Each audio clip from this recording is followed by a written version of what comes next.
사도행전 22장 30절에서 23장 11절까지의 말씀을 이제 봉독합니다. 하나님의 말씀을 경청하십시오.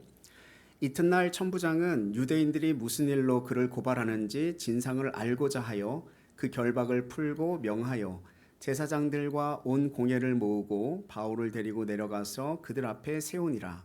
바울이 공회를 주목하여 이르되, 여러분 형제들아, 오늘까지 나는 범사의 양심을 따라 하나님을 섬겼노라 하거늘 대제사장 아나니아가 바울 곁에 서 있는 사람들에게 그 입을 치라 명하니, 바울이 이르되, 해칠한 담이여, 하나님이 너를 치시리로다. 내가 나를 율법대로 심판한다고 앉아서 율법을 어기고 나를 치라 하느냐 하니, 곁에 선 사람들이 말하되, 하나님의 대제사장을 내가 욕하느냐. 바울이 이르되, 형제들아, 나는 그가 대제사장인 줄 알지 못하였노라. 기록하였으되 너의 백성의 관리를 비방하지 말라 하였느니라 하더라. 바울이 그 중 일부는 사두개인이요 다른 일부는 바리새인인 줄 알고 공회에서 외쳐 이르되, 여러분 형제들아, 나는 바리새인이요 또 바리새인의 아들이라. 죽은 자의 소망 곧 부활로 말미암아 내가 신문을 받노라. 그 말을 한즉 바리새인과 사두개인 사이에 다툼이 생겨 무리가 나누어지니, 이는 사두개인은 부활이 없고 천사도 없고 영도 없다 하고 바리새인은 다 있다 함이라. 크게 떠들새 바리새인 편에서 몇 서기관이 일어나 다투어 이르되, 우리가 이 사람을 보니 악한 것이 없도다. 혹 영이나 혹 천사가 그에게 말하였으면 어찌 하겠느냐 하여 큰 분쟁이 생기니, 천부장은 바울이 그들에게 찢겨질까 하여 군인을 명하여 내려가 무리 가운데서 빼앗아 가지고 영내로 들어가라 하니라. 그날 밤에 주께서 바울 곁에 서서 이르시되, 담대하라. 내가 예루살렘에서 나의 일을 증언한 것 같이 로마에서도 증언하여라 하리라 하시니라. 아멘. 이것은 살아계신 하나님의 말씀입니다. 하나님의 은혜가 함께 하시길 주님의 이름으로 축복드립니다. 우리가 인생을 살아가다 보면 왜 내가 지금 이 자리에 있는가, 이 상황이 나에게 왜 닥쳤는가, 이런 질문을 던지기도 하고, 왜 그런 일이 생겼는지를 잘 모를 때가 참 많아요. 아는 사람이 있다고도 할 수 있겠지만 대부분 우리는 모르고 그 길을 그냥 걸어갑니다. 하나님께서 우리를 부르시고 세우셔서 하나님의 일을 감당할 때 정말 다 알고 가는 게 아니에요. 방향을 보고 그분께서 한 걸음 한 걸음 인도하실 때 그냥 순종하면서 그 길을 그냥 걸어가는 거거든요. 걸어가다 보니 어느 순간 여기까지 와 있는 거예요. 바울의 걸음이 지금 그런 걸음의 여정입니다. 그는 로마를 품었습니다. 근데 예루살렘에 와 있어요. 그리고 이 상황 전체를 보면 바울 때문에 지금 소동이 일어났고 많은 사람들의 혼란이 야기되었습니다. 현지 사령관인 천부장은 뜻밖의 상황을 맞이하게 된 거죠. 왜 소동이 일어났는지, 왜 저들이 저렇게 죽이라고 소리치는지 그것을 알 수가 없어요. 그래서 바울 보고 그걸 설명하라고 하고, 그리고 사내들인 공회를 모아가지고 그들 앞에 세워서 이야기하도록 한 것이죠. 이 상황을 가만히 보면요, 이 상황을 지금 누가 주도하고 있는가 알 수가 없죠. 과연 우리 인생은 지금 어디쯤 와 있고 무슨 일을 하고 있는지 우리가 알 수 없지만, 여러분 각자가 그 인생에 대한 어떤 길에 대한 그런 해석이 되어질 수 있길 바랍니다. 우리가 여기서 지금 왜 예배를 드리고 있는 것일까요? 왜 모여 있는 걸까요? 왜 예한교회라고 하는 교회 공동체로 우리가 모여서 같이 예배를 드리고 있는 것일까? 무엇 때문에 이 자리에서 예배 드리는지 지금은 우리가 해석이 잘 안 될 수 있겠지만, 훗날 이 일에 대해서 우리가 같이 예배 드리고 같이 모여서 신앙 공동체로 서로 위로하고 격려하고 서로가 서로를 만져주고 치유하고 회복되어지는 이 일들의 해석이 되어지는 순간이 분명히 오겠죠. 그래서 지금 무슨 일이 일어나고 있는지, 그냥 어떤 소동이 일어나고 있는데 그 소동의 전반적인 그림은 아무도 알 수가 없습니다. 전체적인 그림은 아무도 몰라요. 우리 인생이 그렇다는 거 아닙니까? 저와 여러분의 인생의 길을 다 알고 가십니까? 몰라요. 내일 일도 모르고 1년 후의 일도 모르고 10년 후에 어떻게 될지 우리는 알 수 없어요. 여러분이 다 알고 예수 그리스도를 믿으십니까? 나는 하나님을 전부 다 알아서 하나님을 믿습니까? 그렇지 않잖아요. 그래서 오늘 본문을 따라가 보면서 저와 여러분의 인생, 각자의 인생이 해석되어지길 바랍니다.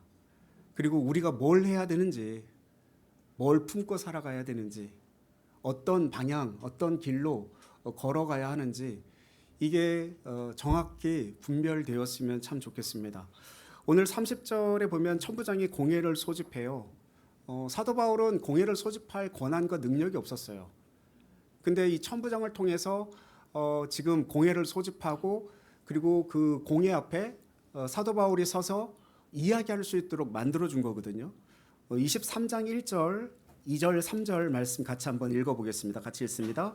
바울이 공회를 주목하여 이르되 여러분 형제들아 오늘까지 나는 범사의 양심을 따라 하나님을 섬겼노라 하거늘 대제사장 아나니아가 바울 곁에 서 있는 사람들에게 그 입을 치라 명하니 바울이 이르되 해칠한 담이요 하나님이 너를 치시리로다. 내가 나를 율법대로 심판한다고 앉아서 율법을 어기고 나를 치라 하느냐 하니 아멘. 주목하여 보다라고 하는 말은 뚫어지게 이렇게 보는 거예요. 찬찬히 지금 사도 바울이 그 공회에 선 사람들을 이렇게 찬찬히 뚫어지게 한 사람 한 사람을 보고 있는 것을 그리는 것인데 그러면서 얘기하는 거예요. 형제들아 오늘까지 나는 범사의 양심을 따라서 하나님을 섬겼노라 이렇게 선포하고 있는 거예요. 사도 바울은 율법의 전문가예요. 그 누구보다 율법을 잘 알았습니다. 근데 율법을 따라서 섬긴 것이 아니라 뭘 따라서? 양심을 따라서 하나님을 섬겼노라 이렇게 선포합니다. 양심이 무엇인가? 성경에서 말하고 있는 양심이 무엇인가? 그것을 생각해 보면요, 그 양심은요 진리를 생각하는 마음이에요. 곧 다른 말로 얘기하면 하나님을 늘 생각하는 마음. 하나님이 내 가운데 가득한 마음. 그게 성경에서 말하는 양심이란 말입니다. 내 의로 가득 찬 마음, 내 체면, 내 교양을 지키기 위해서 늘 사람들한테 예절 바른 그런 마음이 아니라 늘 하나님을 의식하는 마음. 누구 앞에서나 어떤 상황에서나 하나님을 늘 가슴에 품고 살아가는 그 사람. 그걸 양심을 따라 산 사람이라고 얘기할 수 있는 거죠. 왜 그렇습니까? 우리에게 있어서 하나님은 늘 선한 분이시기 때문에 그래요. 그분이 하는 일은요, 우리가 결과를 보고 이렇다 저렇다 판정하고 판결하고 판단할지라도 그 모든 일들이 하나님이 하시는 일은 다 선입니다. 믿으십니까? 그래서 하나님을 마음에 품고 살아간다라고 하는 것이 양심을 따라 살아가는 삶이에요. 하나님을 생각하는 그 마음이 양심의 기본 전제입니다. 그래야 그 사람은 하나님을 섬길 수 있는 사람 되는 거 아니에요. 하나님을 생각하지 않는데 하나님을 섬길 수 있겠습니까? 불가능합니다. 나를 생각하고 내 생각으로 가득한 사람이 어떻게 하나님을 섬길 수 있겠어요? 자기 의가 가득하고 자기 생각으로 가득 찬 사람이 하나님을 이야기할 때마다 그 사람은 오히려 자기를 드러낼 뿐이에요. 자기가 드러날 뿐입니다. 바울이 왜 이야기를 지금 하고 있냐면 사내들인 공회에 있는 사람들을 누구보다 잘 알고 있는 사람이 바울이었어요. 자기가 직접 그걸 경험했었고 예수님을 만나기 전에 자기가 그렇게 하나님을 굳세게 섬긴다고 믿고 있었습니다. 근데 예수 그리스도를 만나고 나니까 자기가 믿고 있었던 것이 온전히 예수님을 믿은 것이 아니었구나라는 것을 깨달았단 말이에요. 그러니까 예수 그리스도를 믿기 전이나 예수 그리스도를 믿은 후나 이는 힘껏 하나님을 믿었어요. 뭐가 달라진 거예요? 양심을 따라 하나님을 섬겼노라. 이게 달라진 거예요. 겉보기에 잘 몰라요. 보시기에 어떨지 모르겠지만 저 죽을 힘을 다해서 목회하고 있거든요. 여러분도 그렇겠죠. 죽을 힘을 다해서 예수 그리스도를 믿고 신앙생활을 하겠죠. 근데 저나 여러분이나 죽을 힘을 다해서 예수 그리스도를 믿고 신앙생활하고 예배드리는 걸 뭐 겉모습으로 봐서 알겠습니까? 저 사람이 하나님을 위해서 저렇게 하는 것인지 자기 자신을 위해서 저렇게 하는 것인지 겉모습을 보고 알겠어요. 하나님만이 알고 계시겠죠. 하나님만이. 그래서 지금 사내들인 공예를 향해서 이렇게 선포하는 거예요. 나는 양심을 따라 하나님을 섬겼다. 그 뒤에 생략되어져 있고 숨겨진 질문이 하나 더 있어요. 그게 뭐냐면 너희들은 어떠하냐? 나는 양심을 따라 하나님을 섬겼는데 너희들 율법을 따라 섬긴다고 하는 너희들은 어떠하냐? 그거 지금 질문하고 있는 거예요. 여기서 섬겼다라고 하는 이 단어는요, 헬라어로 페폴리투마이라고 하는 단어를 쓰는데 여기 폴리틱스라고 하는 정치라고 하는 말이 나온 단어인데 이 말의 원래 뜻은 이거예요. 시민의 권리, 시민의 의무를 다한다는 얘기입니다. 사도 바울은 그러니까 뭐 하는 거예요? 나는 양심을 따라 하나님을 섬겼노라라고 말하는 건 뭐냐면 내가 하늘나라 시민권을 가진 자로서 그 의무를 다했고 권리를 다했다라는 거예요. 크리스천이라고 하는 것은 뭐 하는 사람이에요? 하나님 나라의 시민답게 사는 거지 않습니까? 물론 시민의 권리가 있어요.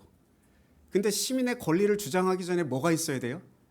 시민의 의무를 다하는 것이 우선이지 않습니까?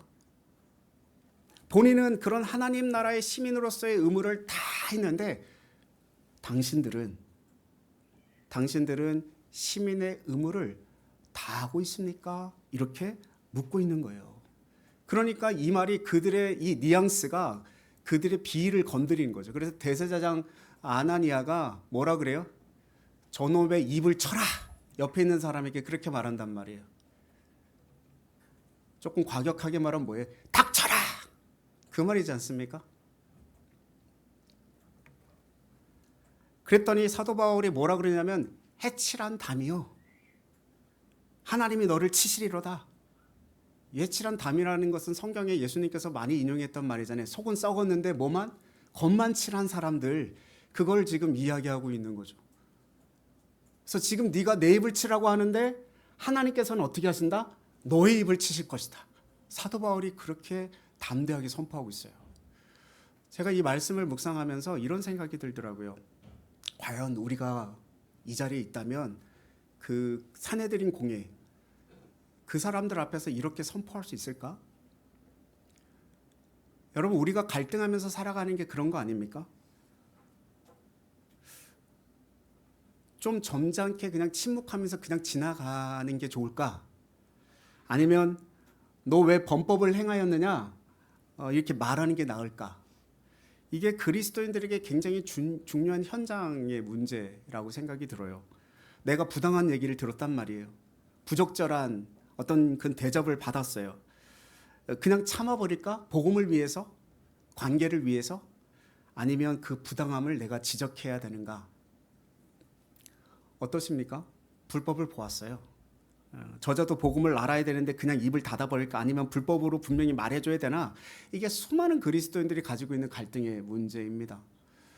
1963년도 그 셔우드 이 워트라고 하는 사람이 C.S. 루이스와 이 인터뷰를 하게 되었는데 그게 C.S. 루이스의 마지막 인터뷰라고 이야기하는데 그때 워트라고 하는 사람이 이런 질문을 던져요. 우리는 어떻게 사람들이 예수 그리스도를 만날 수 있도록 도울 수 있을까요? 이 질문을 던졌더니 C.S. 루이스가 대답한 것인데 한국어로 번역이 안 돼 있어서 제가 그 번역기를 돌려가지고 제 번역 실력 그렇게 좋지 않습니다. 번역기를 돌려서 한국어로 해놨는데 한번 보여주실까요? 제가 읽어드릴게요. 눈으로 읽으십시오. 그리스도인으로서 우리는 기독교 신앙 밖에 있는 사람들에게 불필요한 양보를 해야 할 것만 같은 마음이 들기 마련입니다. 지나칠 정도로 많은 것을 양보합니다. 지금 내가 말하고자 하는 것은 부적절한 시기에 전도를 함으로써 그들이 우리 자신을 불쾌하고 귀찮은 존재로 여기게 되는 위험을 감수해야 한다? 그런 뜻이 아닙니다. 오히려 내가 말하고 싶은 것은 우리는 서로 다르다는 것을 분명히 보여주어야 할 때가 있다는 것입니다. 만약 우리가 예수 그리스도께 진실해야 한다면 그리스도인의 색깔이 무엇인지 그리스도인다운 모습을 보여주어야만 합니다. 그저 조용히 침묵하고 있거나 이래도 흥 저래도 흥 하면서 모든 것을 양보할 수는 없습니다. 60년 전에 쓰여진 이 루이스의 말이 오늘 저의 마음에 울림이 있었어요. 우리는 이 그리스도인의 신앙의 문화에 그냥 맞춰져서 이 적용하거나 또는 그 비밀로 간직해야 한다라고 하는 강한 압박감, 그걸 느끼는 세속적인 문화 속에 살아가고 있거든요. 그래서 저와 여러분이 사람들을 얻기 위해서 신앙이나 진리를 지나치게 타협하고 양보하는 경향이 크다라는 거예요. 말해야 될 때 말하지 않고 침묵하는 거죠. 복음을 언젠가는 전해야 되는 사람이기 때문에 저 사람과의 관계를 불편하게 하고 싶지는 않은 거예요. 그래서 그냥 적당히 그를 덮어주다가 어떻게 보면 적당히 타협하다가 그런 결과가 되는 거죠. 그때 루이스가 말하는 건 분명해요. 뭐라고 말합니까? 그리스도인의 색깔을 밝혀야 될 때가 분명히 있다라는 거예요. 아니다, 안 된다라고 말해야 될 때가 분명히 있다라는 거예요. 저와 여러분이 이 시대를 살아간다라고 하는 것, 신앙을 지키며 살아간다라고 하는 것이 참으로 어렵다라는 걸 잘 알아요. 그리스도인으로 산다는 게 얼마나 고통스럽고 때로는 얼마나 힘든 일인지 저는 잘 알고 있습니다. 그래서 오히려 편하기 위해서, 안전하기 위해서 또는 쉽게 살기 위해서 안전한 길을 가기 위해서 우리는 본의 아니게 타협을 해버리거나 입을 닫아버리거나 또는 불의에 대해서도 침묵하거나 그렇게 됨으로써 우리 많은 부분 이 시대를 끌어가야 할 사회적 이슈에 무감각해지고 그걸 방기하거나 하는 일들이 계속 생겨난다라는 거예요. 저와 여러분이 그리스도인으로서 하나님이 보여주시는 의, 하나님의 정의, 공의 이게 분별이 되어진다면 말할 수 있는 그런 능력이 있기를, 그런 용기가 있기를 주님의 이름으로 선포합니다. 저도 그게 잘 안 돼요. 비겁하게 침묵하게 되고 뒤로 숨게 되고 말씀을 묵상하면서 참 많이 후회가 되고 하나님 앞에 회개하기도 하고 그랬는데 무조건 참고 기다리는 것이 의가 아니구나. 우리가 그리스도인으로서 말해야 될 때 그리스도인으로서의 우리의 분명한 색깔 그 본질을 드러내야 될 때 드러내는 것이 그리스도인의 삶이구나 라는 생각을 다시 한번 해봅니다. 그래서 사랑하기 때문에 분명히 얘기해야 될 때 그리스도인다운 그런 색깔을 내는 저와 여러분 되길 바랍니다. 4절 5절 같이 한번 읽어보겠습니다. 곁에 선 사람들이 말하되 하나님의 대제사장을 내가 욕하느냐? 바울이 이르되 형제들아 나는 그가 대제사장인 줄 알지 못하노라. 기록하였으되 너의 백성의 관리를 비방하지 말라 하였느니라 하더라. 아멘. 옆에 있는 사람이 사도 바울에게 너 대제사장에게 어떻게 그럴 수 있어? 라고 얘기한 거예요. 그랬더니 사도 바울이 정말? 난 몰랐어. 이렇게 얘기하는 겁니다. 대제사장인 줄 몰랐어. 대제사장인 줄 알았으면 내가 그렇게 말하지 않았을 거야. 나는 말씀을 알거든. 출애굽기 말씀 가운데 너의 관리를 비방하지 말라. 재판장을 비방하지 말라. 이 말 난 너무 잘 알고 있는데 미안해 사과하는 거예요. 금방. 근데 사도 바울이 분명히 이걸 잘 보시는 게 사도 바울은요. 범법에 대해서 사과한 게 아니에요. 대제사장 그 직분에 대한 사과입니다. 만약에 당신이 대제사장으로서의 그 직분을 내가 넘어갔다면 미안해. 그러나 당신의 잘못에 대해서 당신의 범법에 대해서 내가 그거는 사과할 필요가 없어. 왜요? 권리, 그 권력, 그 권위라고 하는 것은요. 권위를 가질 만한 사람에게 그 권위를 인정하는 것이지 그 권위를 상실한 사람에게 그 권위를 내가 인정하고 존중하는 것은 난 아니라고 본다. 이게 사도 바울의 입장이었어요. 그래서 그 권위는 존중하지만 권위가 없는 권위를 떠난 그 권위를 벗어난 인간에게 내가 존경을 표할 이유는 없다라는 거죠. 그래서 6절 이렇게 말해요. 같이 한번 읽습니다. 바울이 그중 일부는 사두개인이요 다른 일부는 바리새인인 줄 알고 공회에서 외쳐 이르되 여러분 형제들아 나는 바리새인이요 또 바리새인의 아들이라 죽은 자의 소망 곧 부활로 말미암아 내가 신분을 받도라. 아멘. 지금 이 대제사장에 대한 이야기에서 이 사태를 어떻게 주도해 가야 될지 순간적으로 이 사도 바울이 판단을 한 것 같은데 지금 사내들인 공회는 사두개인과 바리새인으로 이렇게 구성되어 있어요.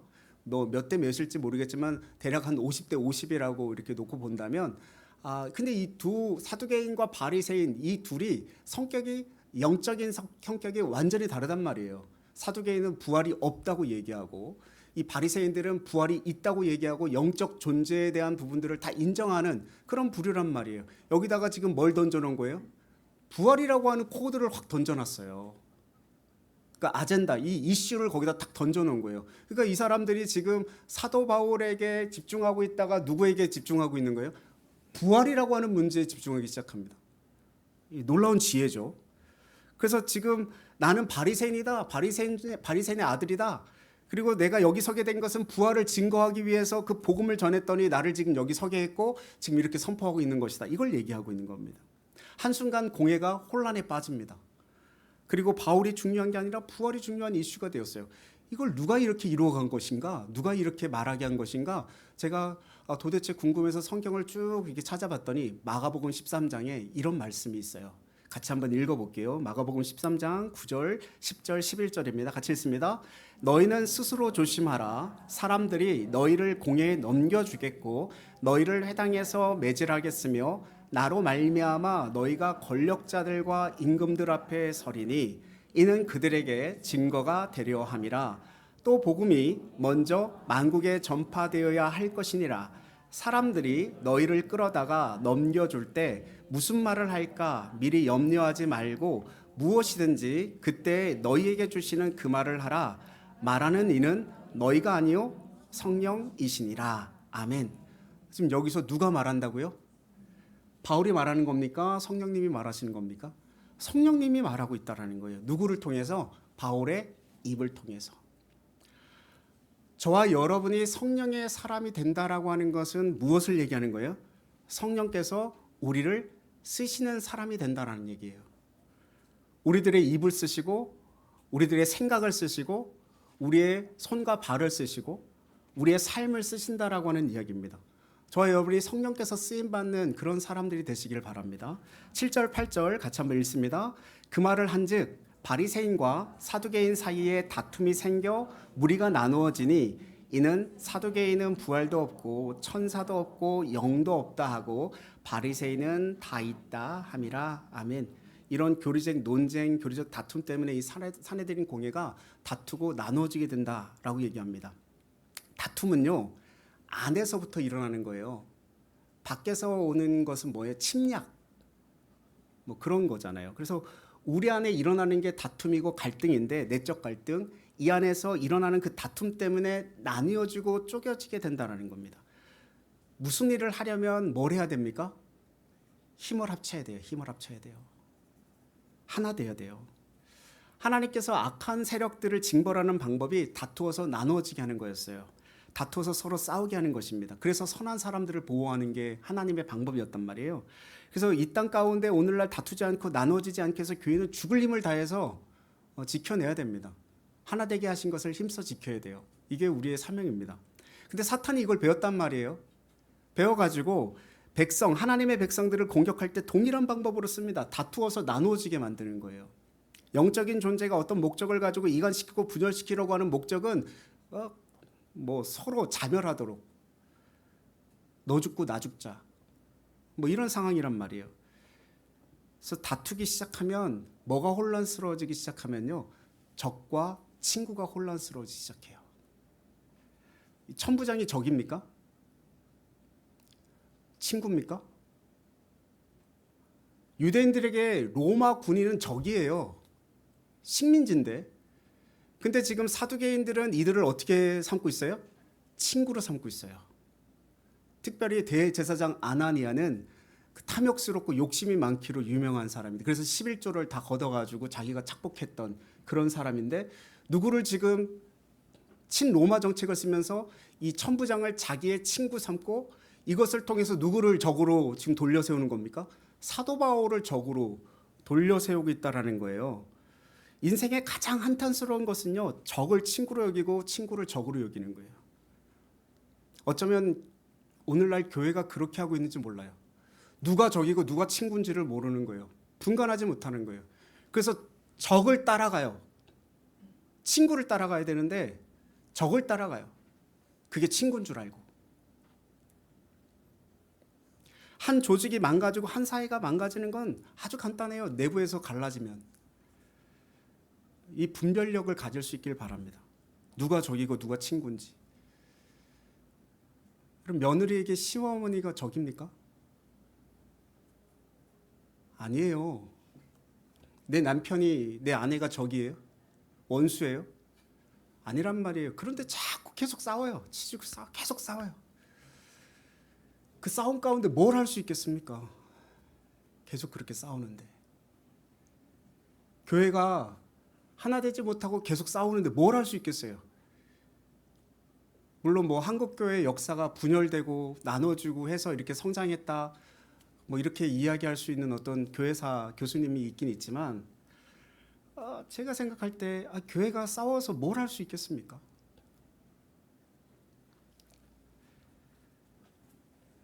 교회는 하나님께서 하나 되게 하셨습니다. 그 하나 되게 하신 것을 힘써 지키라고 말씀하셨어요. 그리고 그 하나 된 교회를 하나님께서 어떻게 하신대요? 쓰신대요. 그 하나 된 교회를. 여러분, 그 사도 바울이 목회하고 사도 바울이 선교하기 위해서 안디옥 교회를 세웠습니까? 아니면 안디옥 교회를 하나님께서 세우셔서 사도 바울을 파송했습니까? 후자죠. 후자예요. 제가 처음 시작할 때 드렸던 질문이에요. 왜 우리가 예안교회에 모였습니까? 왜 우리가 이 자리에서 지금 예배를 드리고 있습니까?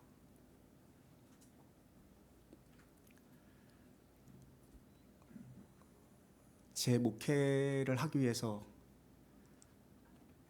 이 사람들이 막 모이고 예안교회가 막 부흥하고, 최규선 목사가 참 잘났네, 그 사람 참 잘하는 사람이네. 예안교회가 제 교회입니까? 절대 아니에요. 예안교회를 개척하는 순간부터 지금 이 순간까지 그런 생각을 해본 적이 단 한순간도 없어요.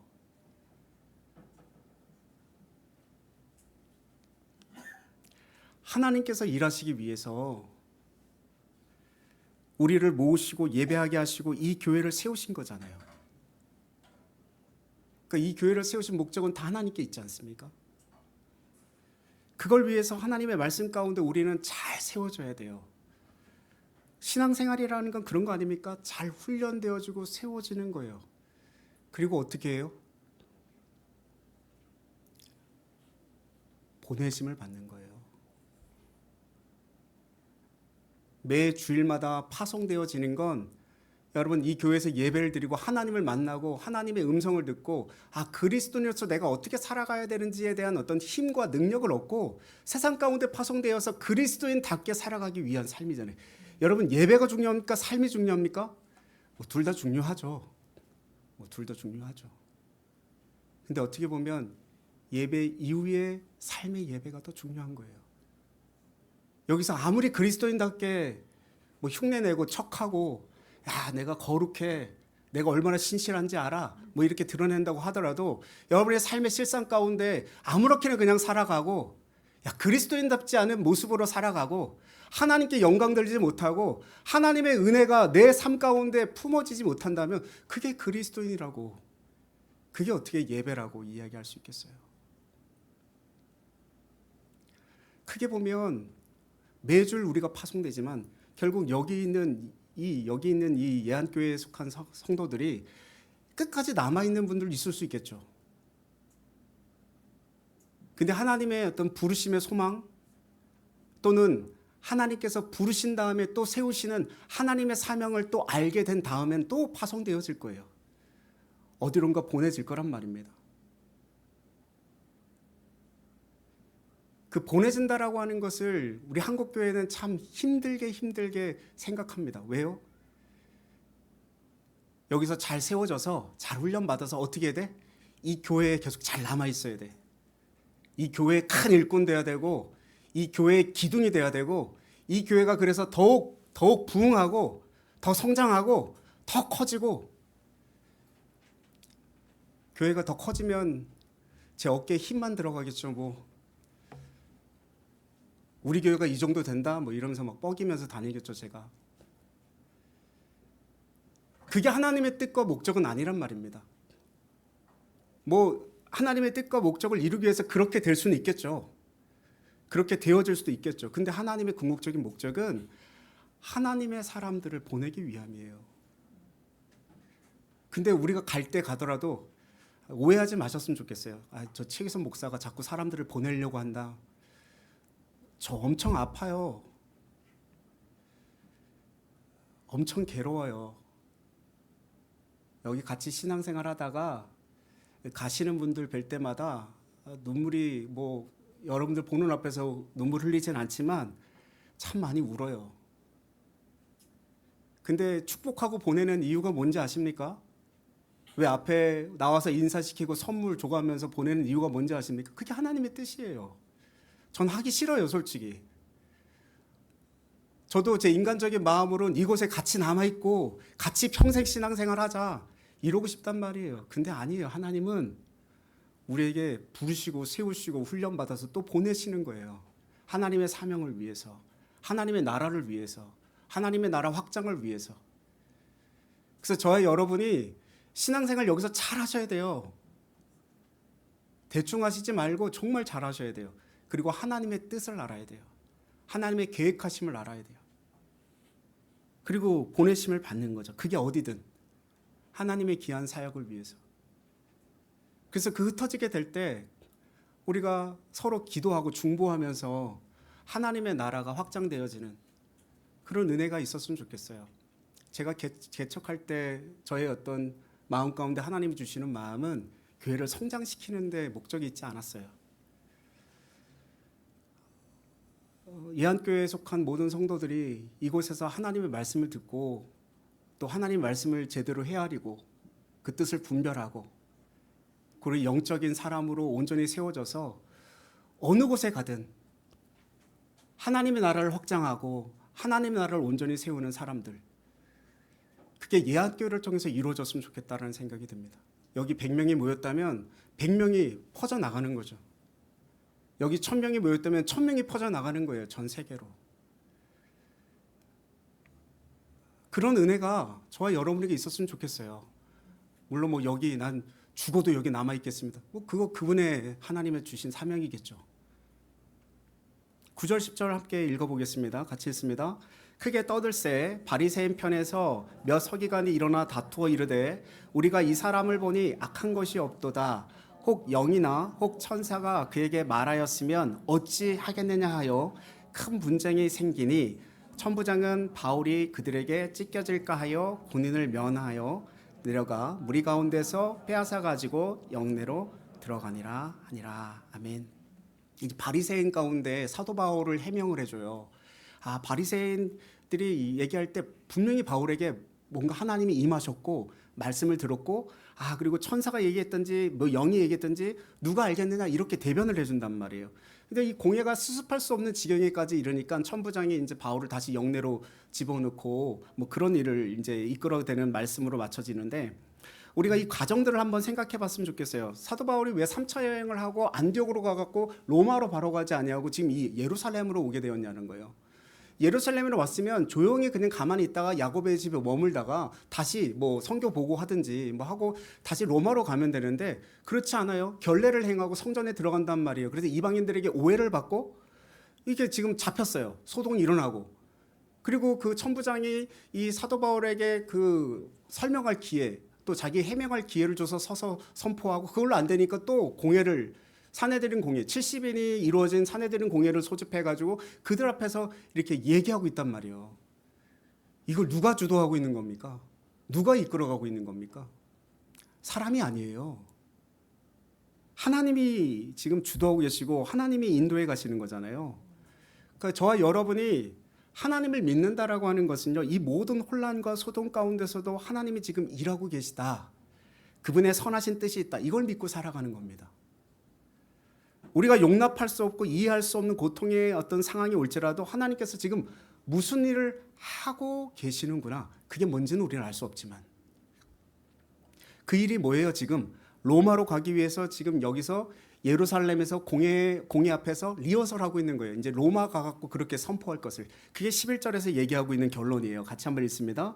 그날 밤에 주께서 바울 곁에 서서 이르시되 담대하라. 내가 예루살렘에서 나의 일을 증언한 것 같이 로마에서도 증언하여야 하리라. 아멘.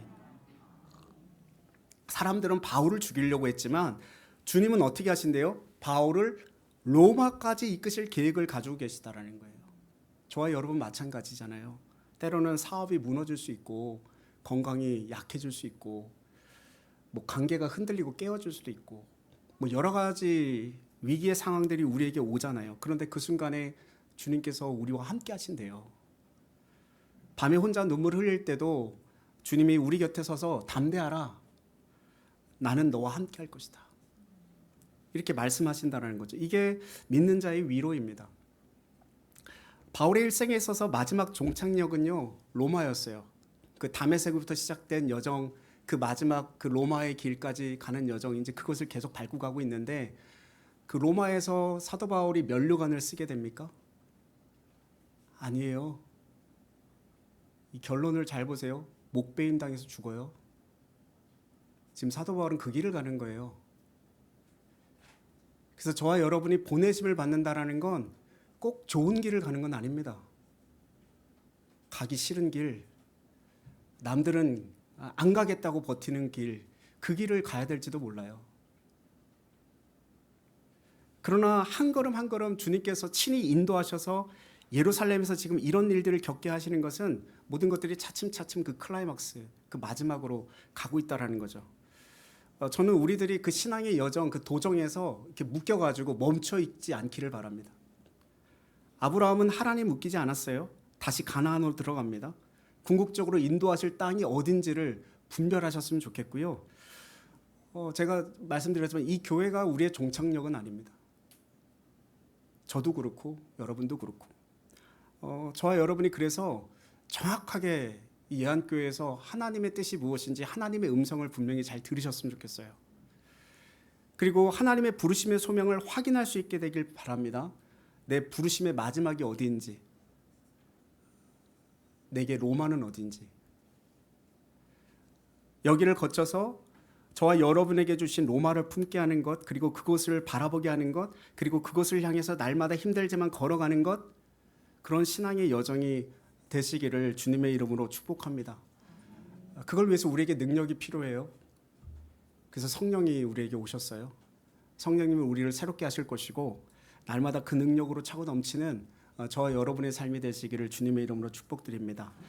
우리 다 같이 일어나셔서 나는 믿네 같이 찬양했으면 좋겠습니다.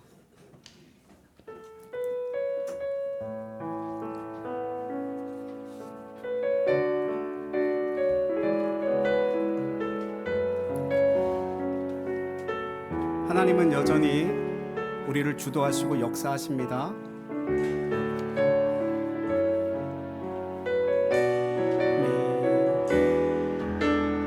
내게 허락하신